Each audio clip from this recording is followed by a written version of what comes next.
and get it started. So is it going? Recording. Perfect. All right. So we are so excited that you guys have joined us tonight. For those of you that don't know us, we are Mark and Jenny Donahue, and we recently attended a couples goal setting retreat, and it doesn't necessarily have to be for couples. There are individuals there, there are business partners there. The point of the retreat was to spend some time talking about the things in life that you want and have goals around that you don't normally take the time to actually sit down and talk about and think about. So a little bit about us. We've been married for 10 years. Mark is in real estate. I am in health and fitness industry as well as part-time teacher. And we have two little boys, Ethan, who's 4, and Owen, who is 1. And we have been in the personal development, I don't know, we've been into it for about the last 4 years, learning and growing for the last 4 years. And so we have set goals in the past. And so if you guys would, in the chat box, we want to know, have you set a goal in the past and you failed at it? Raise a hand, yeah.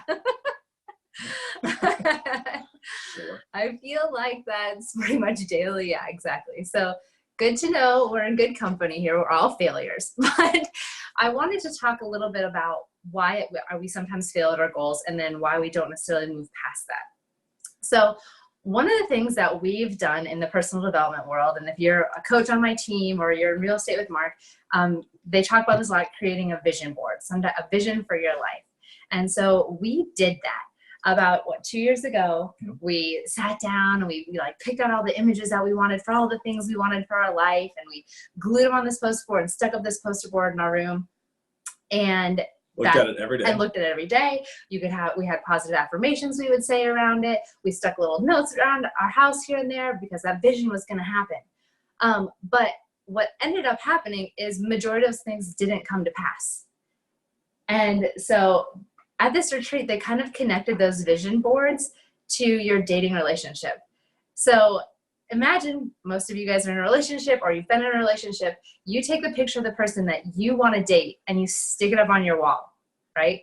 And you look at it every single day and you have positive affirmations around it. Someday we're going to have a great relationship, and someday we're going to go on the best dates. And as you're driving, you're reminding yourself how great of a person you're going to be in this relationship, but you never actually have a conversation with that person. How's that relationship going to turn out? It's not. And so that was kind of what happened with us with our vision board. We had stuck it up on the wall, and we didn't have a relationship with those visions. We didn't check in with them often. And what ended up happening? Nothing. Same thing with the relationship. If that's how you treated your relationships, you would be known as you'd become a stalker, right? Complete stalker. Sure that you filed a lawsuit against you for a restraining order. And so that was kind of the same thing. We were actually repelling our goals because we weren't taking action steps towards them. We were just looking at them and not doing a whole lot with them. Yeah, so we're super grateful that you guys decided to join us, whether it's here live or just listening to the recording. And so what we want to just kind of do is set some expectations for this call. So we're going to share with you, as we mentioned on the little flyer that Jenny created. I don't know if that's what it's called, but just kind of what our big ahas were. And so we're starting to already talk about that with the dating relationship with your goals. But then also at the end, we want to give you some practical steps that you can then implement. So that way, if you wanted to change your relationships in your family, or relationship with friends, or your business goals, whatever that would be, that you would actually have something that you can then go do to help, implement goals and actually take the right steps to achieve them, rather than just putting them on the wall and not talking about them, for several months. So for us, one of the biggest takeaways is at the beginning of the retreat, they had you do this activity, and they gave you a stack of cards, and it was basically like character descriptions, character traits, and you had to go through this deck of cards. And it wasn't a hell yes, it was a hell no. So the first time you went through all these words, if it didn't resonate with you, it went in the no pile. If it was something you felt like you connected with, it went in the yes pile. And you had to keep refining and refining and refining until you got down to your top 3 words. And these ended up being your top 3 core values. And then you had to order them by which one is your absolute top out of those 3, and then so on and so forth. And so as we were doing this, it was really interesting to us to realize that so many of the frustrations and struggles that we've had the past couple of years around our goals and just life in general was because our 2 core values are very different. My top core value is efficiency. And you struggled with that. Like you struggled I with, did. I thought that was kind of a lame top core she's value. like, I don't want to be efficient. I want to be a great mom. I want to be, whatever else. And so I had more conversation with Mark and the people at our table. I realized the way that I take care of my family, the way that I am at my job, the way that I coach women, I want them to make sure that I'm using their time wisely. And so that was me loving them. I didn't have to have love as my top core value. Efficiency was my way of loving them. Mark's top core value is... Yeah, it was definitely fun. Right? Fun. So having Mark's a good core time. value is fun. So can you imagine the two of us trying to live life together and do goals together? I'm trying to be efficient, and this Joker is over here trying to have a lot of fun. Right? I don't know what the heck's fun with it. So no wonder we did never actually hit a lot of our goals that we had set together. And part of that conversation was then talking about how you need to set goals that align with your core values. It's really easy to set a goal and go after it. And if it's not something that you resonate with, if it's something that everybody else thinks you should do, or your business thinks you should do, or your church or whoever, if it's not something that resonates with your core values, you're going to hit resistance every step of the way. And so we talked a little bit about how like this even applies in our daily life, like getting the kids ready in the morning. we always kind of like get into these little fights in the morning, and it's because I'm trying to do things efficiently and Mark wants to make sure that the mornings are fun for the kids. So even just in doing this activity, we realized how to make our mornings more productive and be on the same team. So I do the efficient things. I make sure all the lunches are packed and the water bottles are filled and the this and the that are there. Mark, he plays with the boys. Like he gets them dressed and does games. So now we're on the same team going towards our goals together. So having those core values has really helped us a ton. Even just in the last 2 weeks, we've been back and just doing life together. So that was one of our big takeaways from the retreat. And I don't know if you can purchase those cards with the one thing or not, but that was one of the reasons like everybody we feel should attend this retreat. And if you can't attend, they do have like a virtual version you can do on your own at another time. And we'll put links to all that stuff at the end of the video. We'll talk more about all those resources as well. So so Jenny's, of course, her big thing was making sure that things are efficient. And my core value was fun, but it was also making sure that the reason we went to this retreat is the one thing is a book that was written by Jay Papasan and Gary Keller. And there's a company now behind it called just the One Thing. And so when we went to the conference, one of the things they have is a podcast that talks about just how people are implementing the one thing in their lives and in their businesses. And I was listening to one of the podcasts, and the question that was posed that was really, really deep for me was, imagine that you're doing all the things that you're doing in your life right now.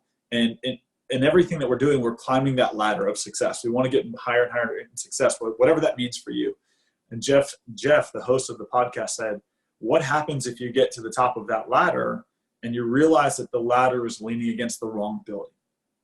That the building the top of that ladder is not at all where you really want to be with your life. And I was like, holy cow, that's really, really profound. So I sent it over to Jenny, and she was like, hey, we need to go to this retreat. So we booked the tickets and went. And my big thought coming into this was, I don't want to live a life that's set for everybody else's expectations of what I should live. I want to live the life that means the most to me.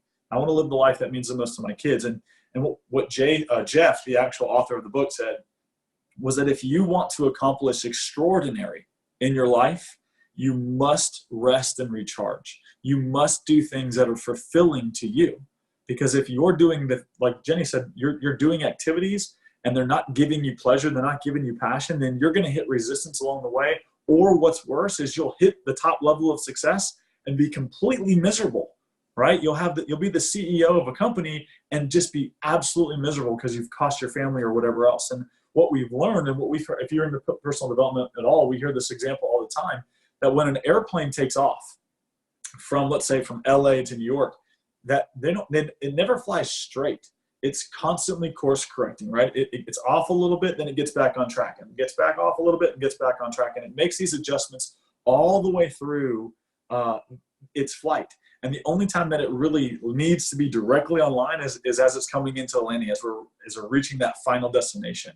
And so as we set this call up, the big question that we have to ask ourselves is a question that Jay Papasan asked at the retreat. And it says, when we set our goal, typically we usually check in with our goal how often? How many times a year? Show me in fingers how many times a year do you typically check in with a goal, right? Once, maybe twice, like at the beginning of the year, and then maybe at the end of the year.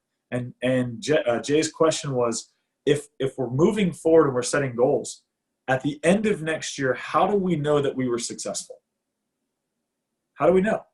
If we're not checking in with our goals constantly, how do we know if we're actually achieving that goal? And that's why most of the people that set goals, number one at New Year's, what's the number one goal people set, right? They want to lose weight. And then how fast do people fall off that bandwagon? Like 90% before the end of January are completely off the bandwagon. So the question is that when we talk about this idea of dating your goals, it's course correcting throughout the entire flight. It's making small adjustments as we go left to right, just like a plane would do as they're flying across. Gotcha. So to kind of tie that airplane example into our goal setting, we talked about the importance of dating your goals. And if you were to tie that into a relationship, how often would you want to go on a date with someone that you're trying to pursue a relationship with? At least once a week. Right. And so that was kind of the thought behind us setting a date every single week to have a conversation around our goals. So prior to this retreat, we had been having monthly, so stupid. Right. We had been having weekly check-ins on Sunday evenings. And what we would do is we would go over our budget.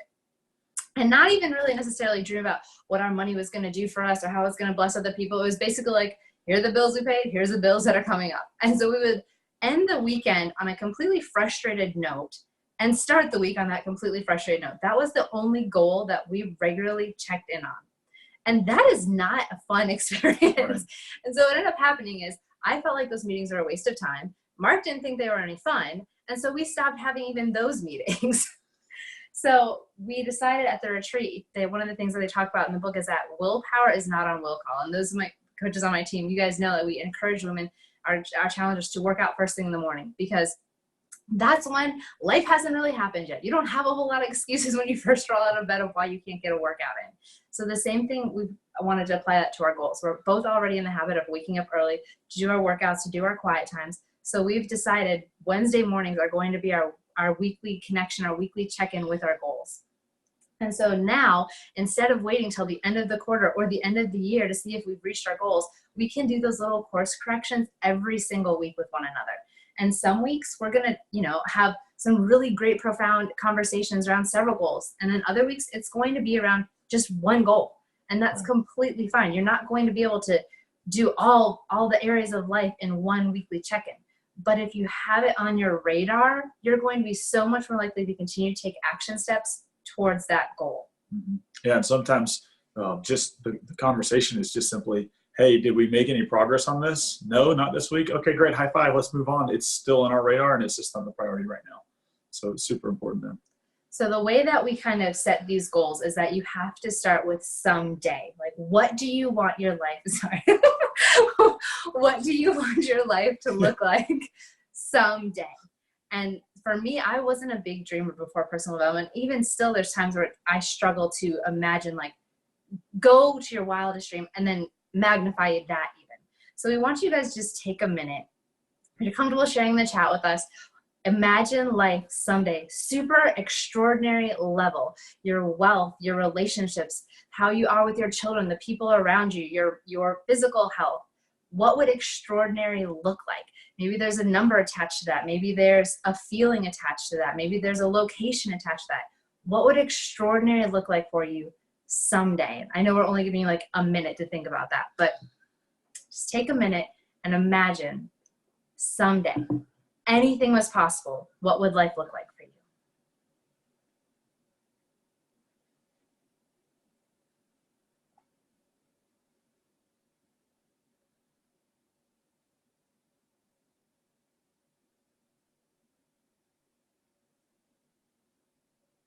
Yes, I love it. Actually, right there with you. Same. Yes, to the maid, a living maid. Yes. Chef. Nanny. Yeah. That's not related.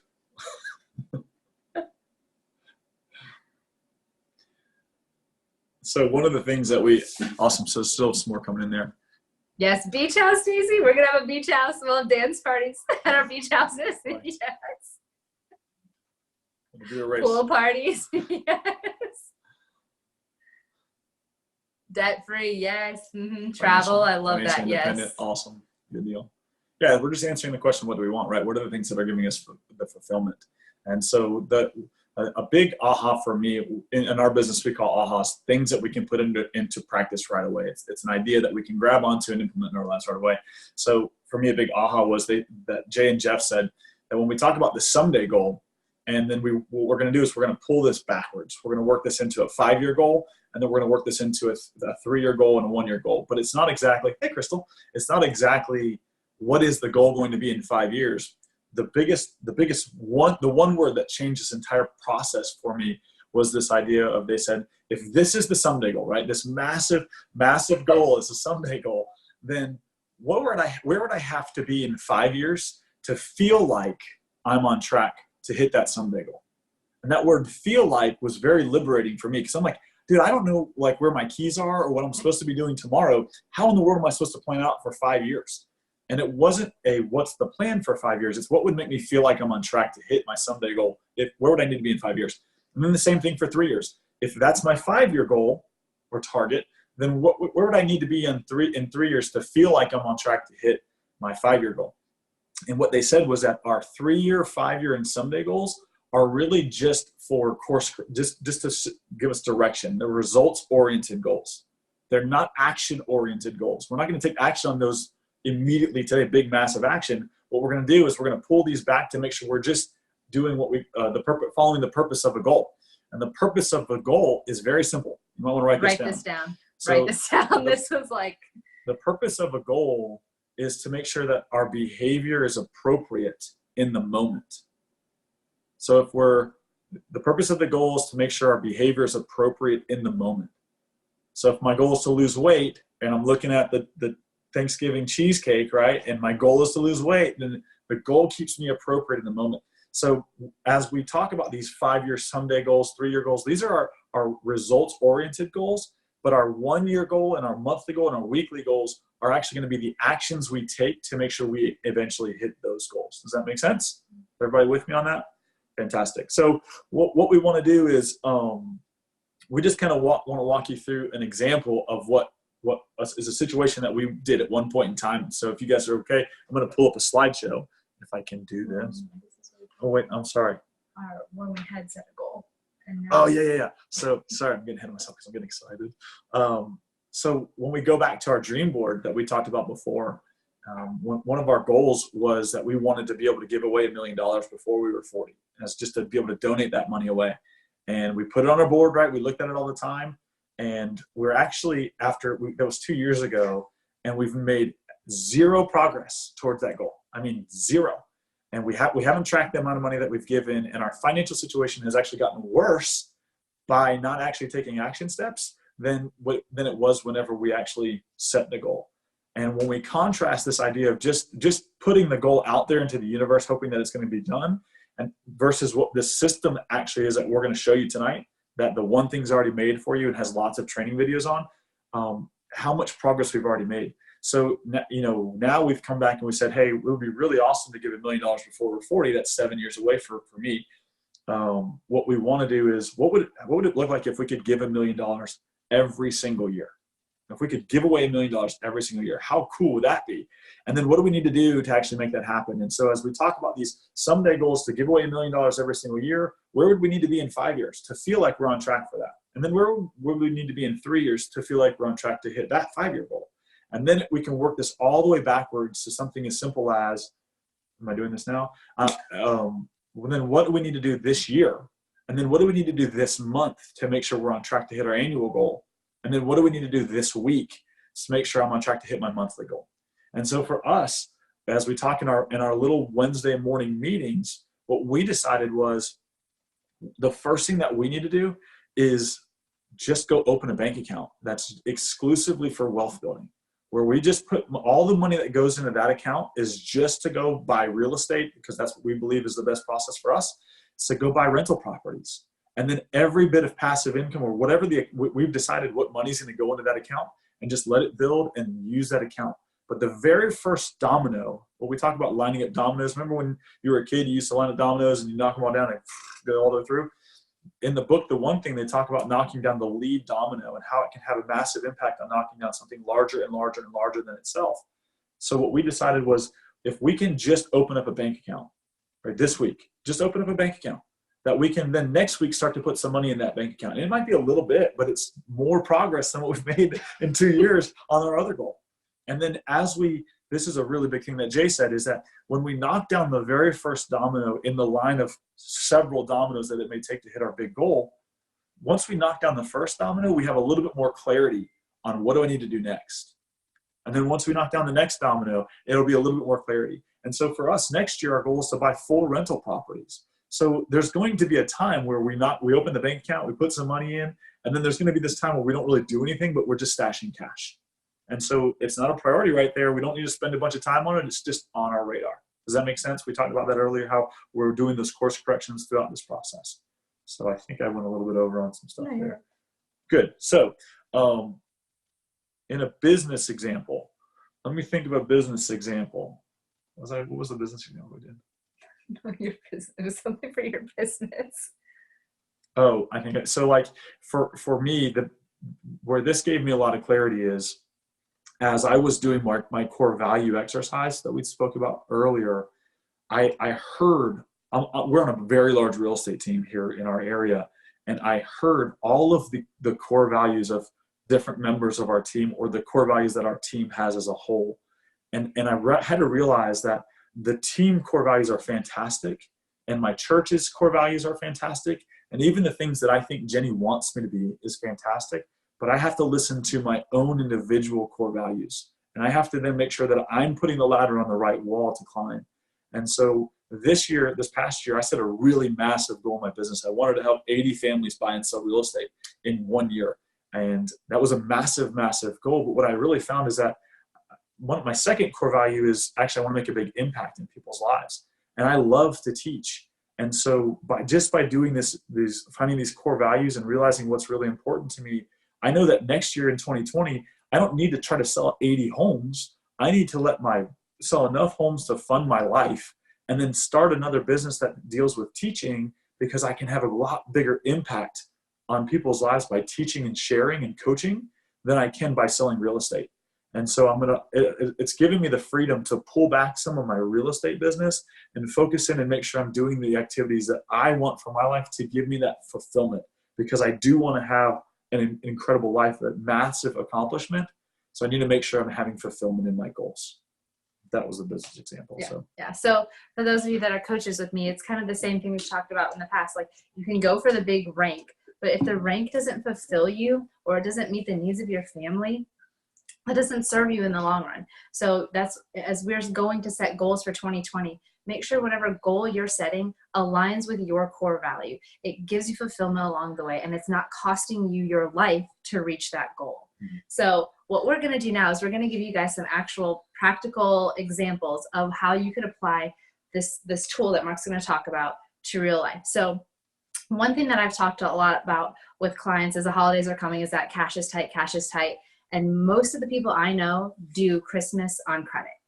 So wouldn't it be really, really cool if your someday goal is to live debt-free? Wouldn't it be cool to start with next year doing Christmas cash flow?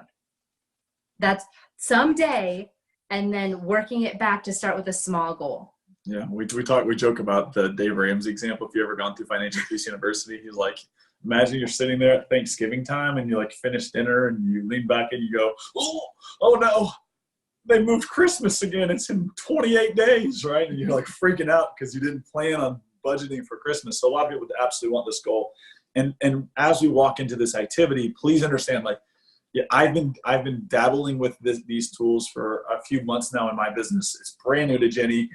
We're going to take a 20-minute tour of these tools. So we are by no means the expert. No. Actually, Chad probably could teach us a lot better than I could. But even with that, there's a lot of resources that we want you guys to go explore. And there's a lot of videos laid out on a high-level teaching. We're just going to kind of do an overview, if that's okay with you guys. Is that good? Fantastic. So I'm going to pull up some slides here. The tool that we're talking about to best have a relationship with your goal is called the 411. And so it's just 4-1-1. And what it does is it's talking about what is your one annual goal. in whatever area of life that you want to have. What's the one goal you want to accomplish next year? And then we break that down into, okay, if that's my annual goal, then do I need to get done in this 1 month? And then I break the month down into 4 weeks. And we call it the 4-1-1, not the 1-1-4, because we want to focus, where are we focusing our action and our focus is on the weeklies, on the 4 weeks that make up for 1 month, that make up for 1 year. Does that make sense? I hope so, because I'm going on either way. So I'm going to share this with you real fast. It should let me do this. Yeah, hold on, because this thing, I'm going to start my screen. Good deal. And I'm going, okay, so I'm going to bounce over here for you guys. No, here we go. Okay, so. I don't know how to. Chad, will you text me just to make sure that you can still see the screen?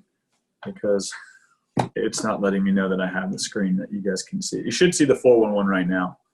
And I'll wait for Chad's text, which I'm sure he's looking for his phone. Or one of girls, if you want to Facebook message you guys Jenny. can make Facebook message Whoever's me. the fastest win the prize. So, free coaching call with Jenny on the 411. Maybe we've lost them. Oh, no. Okay, yes, right, we perfect. can see it. Hooray. Thanks, Jess. Got it, Yay, got it. Chad. They're all coming in now. Yes. Perfect.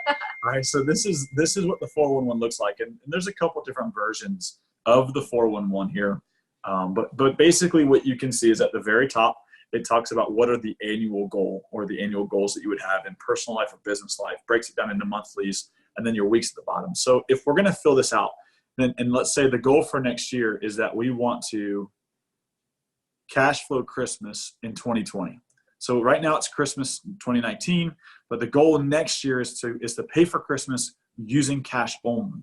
So we set this goal out 1 year in advance. Well, then what we need to say is, what can I do this month to start knock down the lead domino so I make sure I hit that cash flow goal? So in December, that what I'm going to do this month is I'm going to track all of the expenses that go into Christmas in our lives. So it's not just the presents, right? It's the goodies that I buy. It's the presents I buy for the kids at school. It's whatever extra gas to go to family members' houses. Right, exactly. Secret Santas, ugly sweater parties, whatever the thing is that you do, all of your expenses that go into Christmas, you would just track those in 2019. And then what we say is, all right, well, then that's what my goal is for this month. What do I need to do this week? So you can see down in week 1, it says, just as an example, then what I would need to do with my wife is I would need to decide on or implement a system that I'm going to use to actually track these expenses. It's just that simple. So just by the very first domino I'm going to knock down is, what am I spending on Christmas in a given year? And then what I can do is I can start to set a goal in the future. Now this is really, really important. And Jenny, and sometimes myself, still struggles with this. But because we're talking about building a relationship with your goals, don't fill out the entire month at the beginning. Take it 1 week at a time, because we're focusing on building this relationship with your goals. You wouldn't go on 4 dates in a week and expect that you have a great dating relationship by the end of the month. You would want to go on 1 date every single week. So this is the week that I have. This is my goal for the very first week. The next week, after I decided on whatever system we're going to use to track all of our expenses, the next week comes around, we have another conversation. And in that conversation, we start to actually track week 2, track the expenses that what have we already spent money on that's related to Christmas. And that's it. We just put it in the file, put it in the envelope, put it in the drawer, the Christmas money drawer, and make sure it's all there. And that's it. Then the next week, we do the exact same thing, because now we're coming up on that, that 15th to 21st, 22nd of December, tracking those expenses. And then Christmas comes and goes. The next week, now we're having a different conversation. We're going to total all the money that we spent on Christmas for all the related items. And then we're going to set a budget goal for 2020. And that's it. So now, again, we've just knocked down a very small domino that's going to allow us to make sure we're taking steps forward to hit our big goal for 2020. So then we finish this month. Let's go to the next month, which would be January 2020. Let's say that you spent $800 on Christmas in 2019. Okay. Which sounds absurd, but we've actually added up our Christmas expenses when you buy the tree and all the things. Sure, yeah. It's really easy to get to $800 on just Christmas. So you say, all right, well, the goal is we spent $800 this year. Let's let's make sure we do the exact same, maybe a little more, a little less, whatever. But for example's sake, let's just say $800. So then I put here right above the monthly goals, you can see the month January. This is what I need to do in January. What is my goal for January? Well, if I break my annual goal down into 10 months with numbers, there's some conversation about just do it over 10 months for a lot of different reasons, but go listen to the trainings.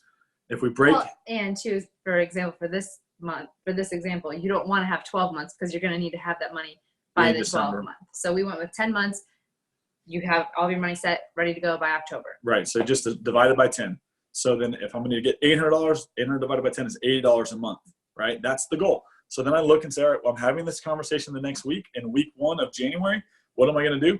I'm going to save $20.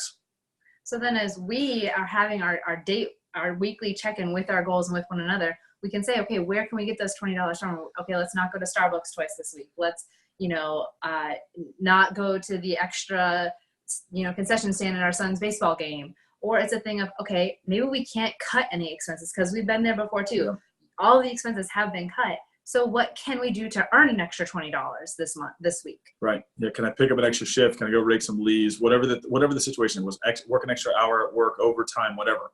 And so we would have the conversation again. So this week, this is where we're going to try to cut some expenses and to save $20. We take that $20, we put it in the Christmas envelope account, whatever it may be. Then the next week, what's the goal? Save $20. Now, you and I both know that the goal is to save $20 every single week to hit 80. And the reason we don't want you to go ahead and fill out all 4 weeks, because I know a lot of you will want to do that, right? Because that's more efficient, is because we want to have a conversation around that. What happens if that first week something comes up, the kid gets sick, and you need that extra money that you were going to save towards Christmas goes towards medication that you weren't planning on, right? Maybe you can only save $10. Then the next week, maybe the goal isn't $20. Maybe the goal is $30 that next week. And then you get back on track. And then the next week is $20.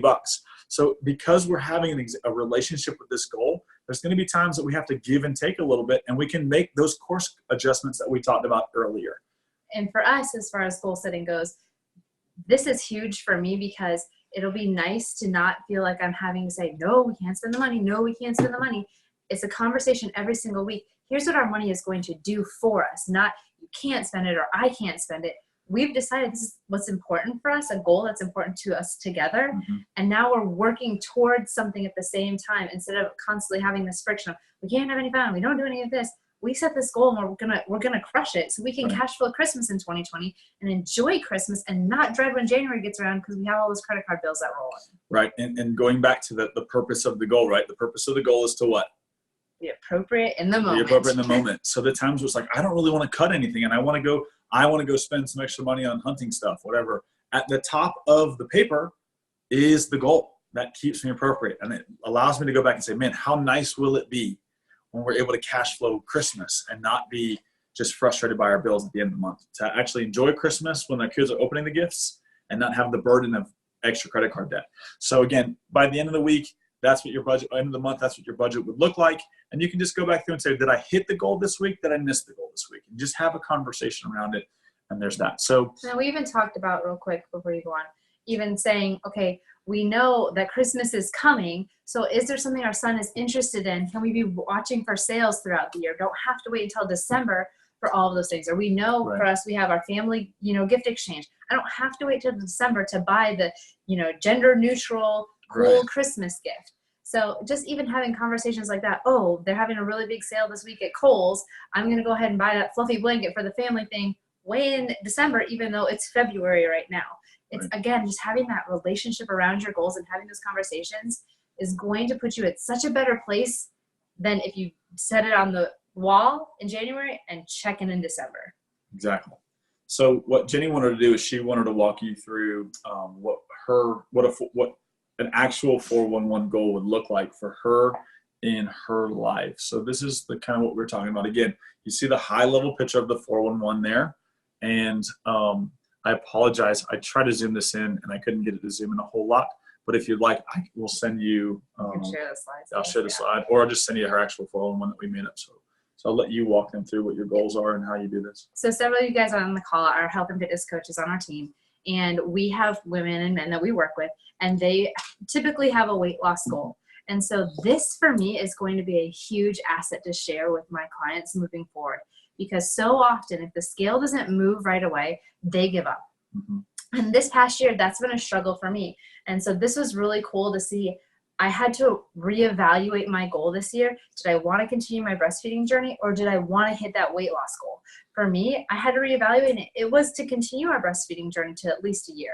But this next year, I'm ready to go after my weight loss goal. So for me, my annual goal is to reach my maintenance weight. It's 130 to 145 in there by the end of 2020. So my monthly goal then, when I break that down, it's causing me to, I have to lose 2 pounds a month. 2 pounds a month. That's incredibly doable. And that's going to equivalent to about what I decided to be 20 workouts in a month. Hold on. Did you just say equivalent? Anyways, here's two things before she goes on. One, when we talk about these goals, they have to be measurable. Like, so go back to Jay's question about how do we know we were successful? Well, we have to be able to track the goal. So if she would just say, I just want to be healthier, I want to live a healthy life, I want to lose weight. Well, how does she know she's successful in that? You got to give yourself something to be able to measure. And the nice thing that is for me dealing with this with her was, as she was going through this journey this last year, she was losing weight and losing inches, but she didn't feel like she was moving the needle a bunch. And this way she can kind of go, did I hit my goal this month? Then I know I'm on track to hit my goal for the year. And it's very, very liberating as you see, as she goes through this. The goal is, as you go down on the sheet of paper, the goal should become lighter.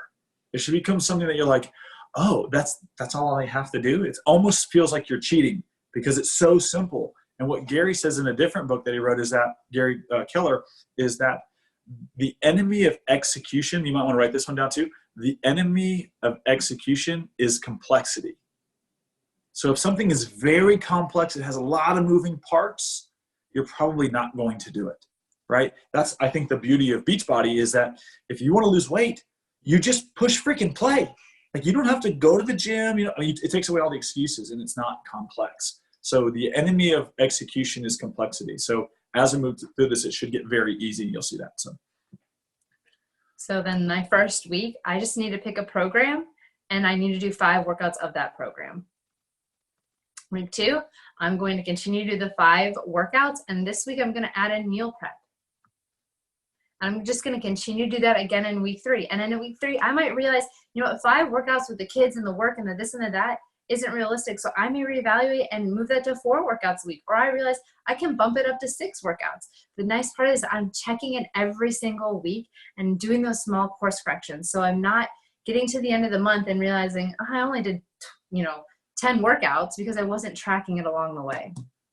And so again, talk about reevaluating. This last week of the month, we've got a lot of things. We're going to be out of town. So I decided my goal is 3 workouts. I'm already setting myself up for success that week because I've looked at my schedule. I'm still going to hit my goal of being active, taking care of my body. And if I do all of those things those 4 weeks, I should hit my goal of losing 2 pounds in that month.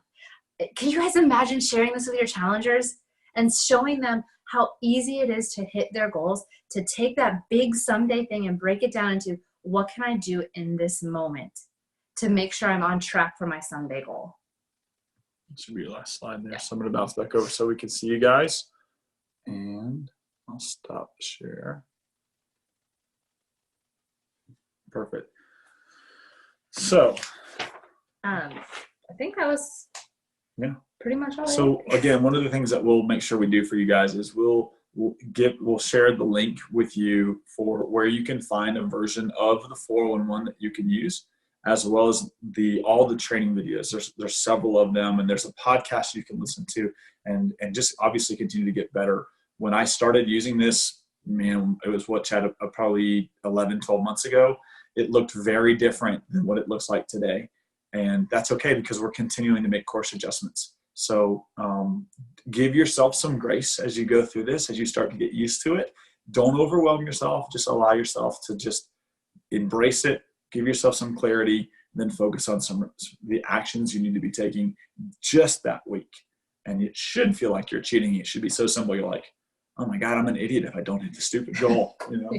But clarity is power for sure. So we just wanted to open up for you guys to see any questions that you had, and if there's anything that we can do to I don't know how to make everybody be able to talk, but any questions that you have for us or any clarity we can provide for you. I just mapped out Christmas 2020. So I just want to say thank you for that. I was like, John, he goes, later, Stacey, later. And I was like, Sorry, no. This is good stuff. No. And it's really easy because it's just about doing it. Really, it's just doing it. And I think people hit the brakes on things because everything's the same thing. It's like, it's too big and I can't go there. When you go like 2 pounds or, $30 a week or whatever it is, it's like you can divide that by 2 paychecks. Like, right. That's not hard. It's not hard. And then I think what it made me feel was more excited. And that's the biggest goal for anything, weight loss, financial. So that made me excited.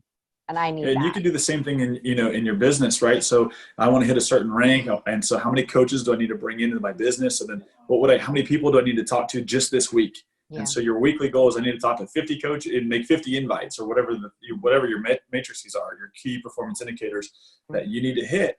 And it just gets very, very simple. Exactly right. So in your example, Stacey, if you're talking about I'm paid biweekly, then maybe I'm not saving $20 every week, but I'm saving $40 out of paycheck 1. Week 2 is just checking in, have a conversation. Week 3 is I'm saving another 40. And it's exactly right. You're going to customize that to what you're looking. And I get paid biweekly at the hair salon too. And another thing that you hit on too, it's like, if you don't like what you're doing, like there's no passion to drive it. There's just none. And it's funny that you mentioned it. It's not that I don't like my hair job, but I love my coaching job. And I don't get paid nearly as much, but it's growing. But this makes me happy because you have to live from where you're great at. So it's just another reminder. So thank you for that too. Yeah, you're very welcome. Yeah. No, we don't have 401s posted all over our house. You probably have it behind that curtain right there. Right. Yes, that is what's behind all of our 401s. and one of the things that Jenny will also share for you, if I can remember what page, is one of the things they gave us, and they talk about this in the book, The One Thing, is there's kind of like 7 circles that they encourage you to set goals around. And so I'll just read them out for you. The top 4 up here are just for your life. These are all about you. And these are for like your business and your job. But what they are is, what's the question behind the one thing is, what's the one thing I can do such by doing it, everything else becomes easy or unnecessary for my finances, for my spiritual life, for my physical health, for my personal life, for my key relationships, for my job, and for my business. So you can see it's very heavily tipped towards living this life that we want and then having work fit into that, right? And so it's not permission to just go out and quit your job and start from new. It's how do I start to either make the transition or how do I find more fulfillment in my job so that I can live the life that I really want to live. It's your life. Right? You get to freaking make your life whatever you want it to be. And that was our big takeaway, is that our probably our third biggest takeaway was that, we have complete control of where we are financially in the future, complete control. And all we have to do is execute on a few little things and we can get to wherever we want to be in 5 years. So I just wanted to kind of close, unless you guys had a couple more questions, we can take a few more questions. But for me, this is definitely a growing process. And so I went live a couple of weeks ago talking about Owen and how he was first learning to walk. And he would take a few steps and fall, and take a few steps and fall, and take a few steps and fall. If he gave up when there was frustration, he would never be walking. He would never learn how to run. And so for me, that's something I have to remind myself of with using this 411 process. There's going to be a learning curve.